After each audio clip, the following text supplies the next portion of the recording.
you money. He's like, this make you money.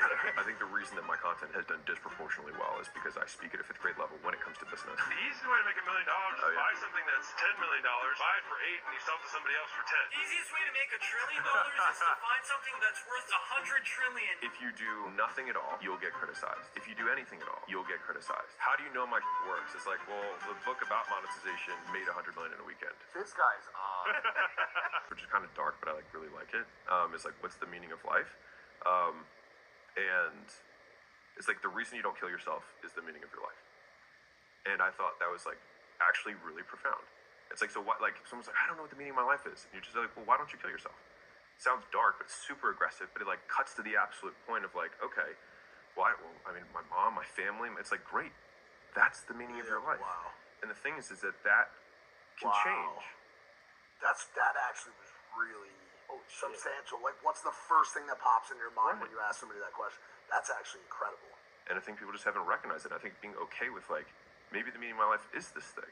And the thing is that the answer to that question can also change. It doesn't mean that the meaning of life has to be this one thing for the entirety of your life. It can then change. What do you do with that intel? What you can then build around it, you think? Yeah, because I take the position that meaning is entirely self-generated. Like we create meaning. We decide that these things are meaningful. And so because of that, you can create and destroy meaning as you see fit. Alex Hormozi asks Logan Paul, why doesn't he just off himself? He said it a very dark way to look at something, but it's a way to figure out what your own meaning of life is. So once again, that's very like useful and logical info, but like what about when you get a little bit more like, you know, like let's have a conversation about Rene Descartes for a second. Let's talk about some like, let's talk about some like dualism. Like, dude, do you think that a super civilization somewhere else in potentially a different paradigm is controlling our actions on a daily basis? I have no idea. Just tell me if you think it's possible. Is it I think possible? it's possible. But so I think so my razor for everything is, what does it change about my behavior? And so like are we in a simulation? Are we not in a simulation? I put like zero effort towards that because it changes nothing about what I do. Wow. It's a great way to think about things like that. Control what you can control. Yeah, I just get so curious. Alex Hormozi explains to Logan Paul that he doesn't really believe in UFOs, and unless they find out for sure, there's no reason to waste time thinking about it.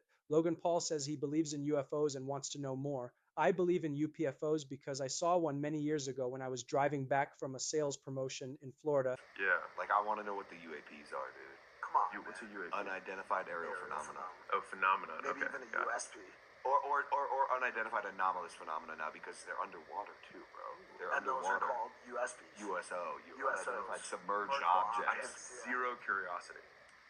No, come on. Yeah. No, towards that, like it just changes nothing. I mean, like if they find out they're aliens, I'd be like, well, this now changes how I behave, and now I'm interested. But like until then, I'm like, Do you live in a bubble? probably. Sick bubble you got here. Thank man. you, I appreciate It's a it. dope bubble. Yeah. Driving back to Colorado. And on one of those long roads in the middle of the night, I saw this huge bright train light coming at me sideways. I'm thinking, holy crap, I might be on train tracks. Then I look over. The lights were so bright, light up the entire area around me. They were so bright, but they didn't hurt my eyes, and I could look straight into it. I then started looking at it, realized it wasn't a train, but a UFO. I'm still on the highway, and I couldn't stop staring at it. I realize I'm slowing down to get a better view. Then I realize there are no cars anywhere around me, not behind me, not in front of me, nowhere. Oh no, I'm all alone out here. I better get the heck out of here before I GT abducted. That's my UFO story, so I do believe. Yeah. No, the three most important questions that I think about for any like really hard thing that comes up is logic, evidence, utility, which is like, what does that mean? How do you know that? And why should I care? And so, Logic, evidence, utility. Yeah. What does Like, it mean? what How does do it I know mean? that? Why do I Right. care? Someone's like, I'm really stressed out. I'm like, what does stressed out mean to you? And then they're like, well, they get, like people get all these bubbles of like, oh, this emotion's like, what does stressed out mean to you? Does it mean that you got a text or somebody trolled you and it's like, and that's creating some reaction? Okay, got it. So that's what stressed out means, is someone says bad stuff. Got it. Okay. How do you know it was bad? How do you know it was about you? Do you like, okay, what does it affect? Okay, got it. And then why does it matter? Does it affect you in some way? Are you losing business as a result? Can you not get a date because of that? Well, it hasn't really changed anything. Great. So logically, sure, this stressed you out. Like you know it because you've seen it, because you can show the thing. Did it change anything about the way I live? No. So I don't really care. With that last part being the most important part. Yeah. Like it's, dude, like so many people getting hung up on so many things that do not affect them. You truly have streamlined your reality to only include the things that are ultimately necessary to the success of that reality, which is really incredible. It's really incredible.